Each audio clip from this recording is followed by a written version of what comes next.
Good day mga kabossing. So,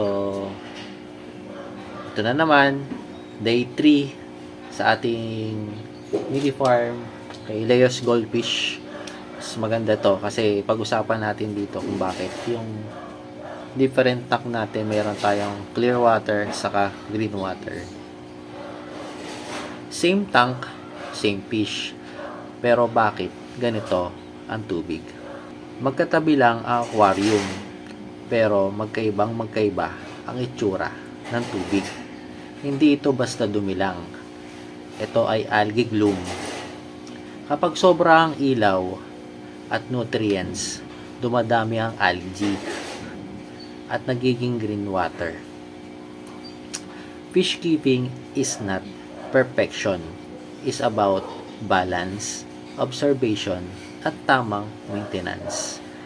Learn bago ka magpanik.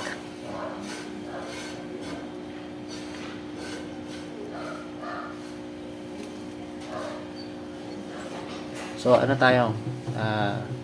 Meron ako ditong steam egg. Nag-ano tayo dito, magbibigay tayo ng Dead man lang, parang wala nangyari. steam egg. Konti lang kasi pag nilagyan mo ng sobrang dami, magkakaroon kasi siya ng ng ammonia.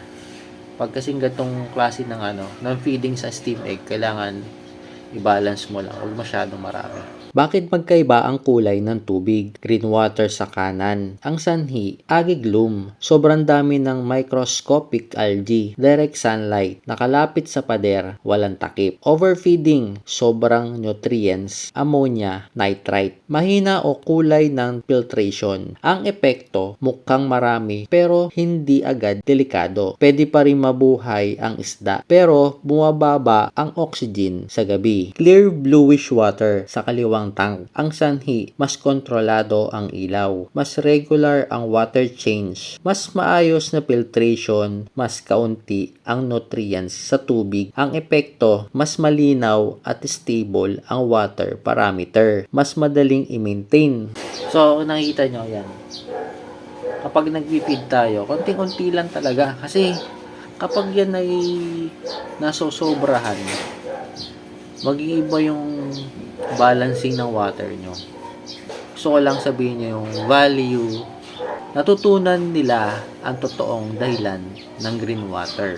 Iwasan ang panic sa water change. Mas maiging responsible fish keeper. Education plus real life explain. Ikaw ba, na-experience mo na rin ba ang green water? Comment mo lang. Follow para sa legit na fish keeper. At tips, share mo ito sa kapwa fish keeper. Sa YouTube naman, subscribe mo ako para daily updated ka sa aquarium content. So, yun lang ang gusto kong ibahagi at patuloy pa rin kayo mag-suporta sa akin. Susunod na uploading natin para sa araw-araw natin ginagawa. Bye!